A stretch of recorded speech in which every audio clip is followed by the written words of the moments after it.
Hey, what's up, everybody? It's Jason from Straight Edge Nice. Hey, thanks for tuning in. And sorry, it's been a minute since I put a video out. Heading up into Blade Show was pretty busy. During Blade Show, I was busy, and then I was getting home, had to jump right back into work and stuff, and just haven't had a whole lot of time to make a video. So stay tuned, though. I'm going to be having quite a few coming out here pretty soon because I got some stuff that I picked up at Blade Show, and that's what today's video is about. I'm going to give you a quick look at some of the things I picked up and let you see kind of an idea of what's coming. And I got a few other things in the works too that hopefully work out. But first and foremost, so let's just get into this, right? I want to see something, so let's show it. I picked up a couple of flashlights while I was at Blade Show from Phoenix from Justin Barnes over at the Gear Shack. He was out there with Phoenix knives selling their products, and picked up this cool pin. It's what do they call this thing? I guess I should have. Oh, it's the Phoenix T6. So it's it's your standard ballpoint pen with a refillable cartridge, metal. So if you had to poke a hole in a peach or something, you could. But it does have this cool little light on here, little pen light if you will. So if you press and hold this button down, you get like a 20, I think it's 40 and then 80 lume light. It's pretty bright actually. Then you press and hold the button down, it'll turn it off. But got a ceramic ball bearing on the end there. Pretty cool. I mean, just something to have if you need a little pin light or something like that. So that was pretty cool. The one I was excited about was this Phoenix. What is this? The HT18. This is actually considered like a hunting flashlight. I do not remember the exact candela on this, but this thing will throw a beam out to about 1,000 yards. It's pretty bright and it works really well for this size of a flashlight. That's pretty cool. I'm not a big flashlight guy, like as far as technical terms go and stuff, but I think I will be doing a video on this. I'll try to learn some stuff. I'll hit up Justin and get some more kind of information on some of the technical stuff. But I'm telling you guys, this light is super cool for what it can do for this size. I mean, it's pretty amazing. That was another cool light. Let's get into the knives, right? Because this is a knife channel primarily. I do other stuff sometimes, but let's get into the knives. First off, one of the knives I picked up was actually from Syncut, which is a sister company of Civivi and Wii. This is the man, I can't ever say it right. Wakahashi. It's it's like almost like the town in Texas. I'll figure out how to say it so when I do the video on this, it'll be right. But cool, just a cool little fixed blade. Give you a quick look at it. Very thin. It's got a pretty much a full size handle. This cool little paracord lanyard. Has a very nice Kydex sheath with a tech lock. So I'll be doing a video on that coming up pretty soon. Hear that lockup? That's pretty good. Good lockup. So I'll be doing a video on that pretty soon. Another one I was really excited to pick up was this was just kind of a random find, and I thought it was nice, so I got it. But one of the things I was really excited to pick up at Blade was the Kermit from Houghton Outdoors. So if you guys don't know who Nate and Aaron Morgan are, they started, own, and operate Houghton Outdoors. They're the designers of the Brush Wolf from Tops Knives. They just recently came out with a Parang style machete called the Solidago, which I have a video on. Tops Knives made that for them. This was actually an in-house design and build. So Nate and Aaron Morgan, made these themselves in-house. I'm not sure what the whole process was, but I know they did a whole lot of grinding and handle making to get it ready for Blade. But I definitely wanted to pick one of these. But check out the sheath, guys. That thing is awesome. I really love this green stitching in it. They had one with Kydex that I was going to get, but then when I saw this one, I was like, oh, I just had to have it. Let's look at this blade. Check out this little guy. Very cool. My card handles its S35 VN, I believe. Green liners. Yeah.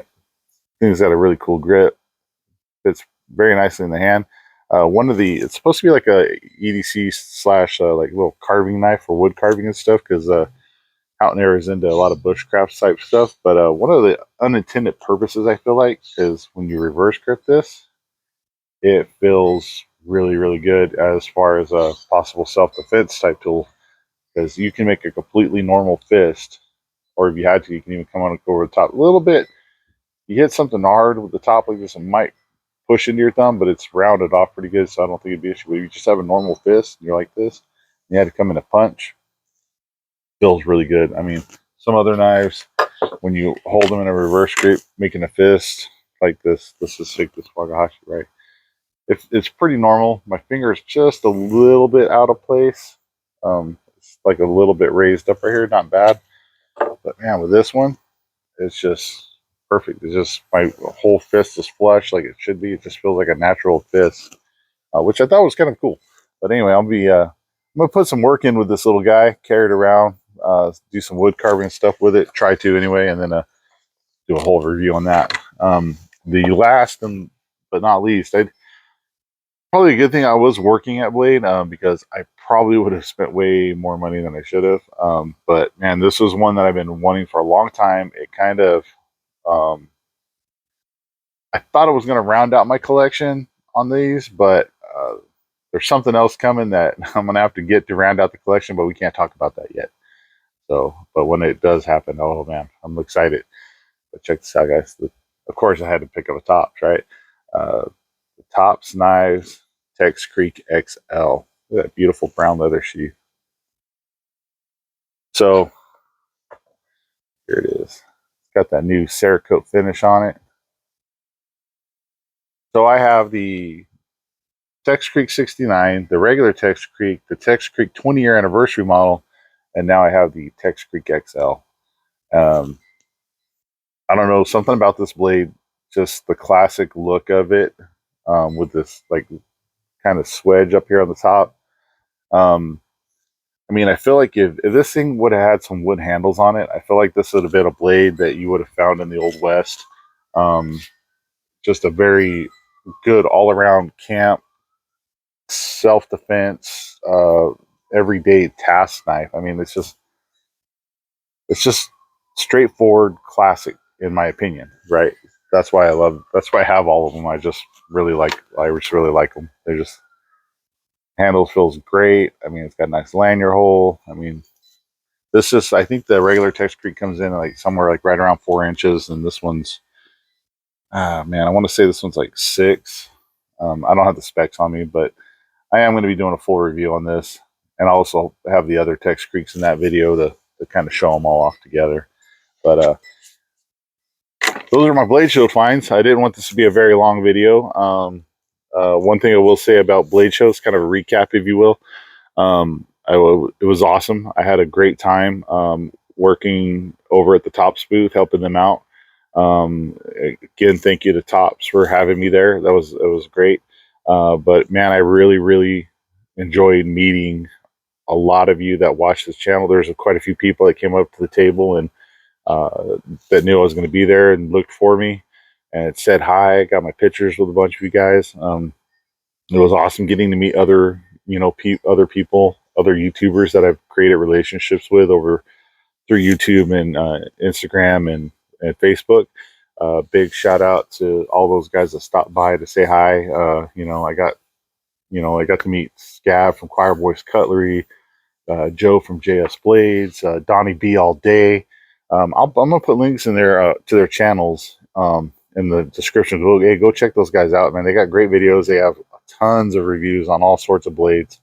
Really, really nice guys. Niles Knives from Instagram. If he sees this, he stopped by and purposely came looking for me and bought a Silent Hero. That was awesome. Um, Chris O from the Top Snipes Users Group. Geez, man, I mean, it can go on and on. It's just crazy how many people are there. And but it was so awesome to meet all of them. Vic Lynn from Work Tough Gear, got to meet him. Awesome dude. Zeke Machado, designer. Big B, Bernie B. Velarde, Big B Leatherworks. Dave Puzon, Positive Made Leathercraft, got to meet him and his sons. Awesome guys. Got to meet Julio Diaz. Said hi to him, and it was just surreal, like meeting a lot of these people, and it was just pretty awesome. And I'm thankful for that opportunity. And I thank everybody who subscribes to my channel and helps support this. It's a lot of fun for me. It's a nice stress relief from my everyday job, and hopefully you've gotten some sort of good info from me to help you maybe make a knife purchase or decide on which knife you wanted to. Maybe you were on the fence about something, but that's kind of one of the reasons why I started doing this too. It's just to be able to help people out if they need it, and just have some fun. So thank you everybody who supports the channel, watches. I greatly appreciate it. Please feel free to like and share. You got any other knife addicted friends? You know, let them know about me, and let them know about some of these other guys that I've mentioned. Like I said, the links will be in the description below. Like I said, spread the word. The knife community is a great community. Everybody at Blade Show was awesome, and it was such a blast. So again, thank you. Stay safe, stay sharp, and stay tuned because we're gonna have some videos coming out. Have a good one.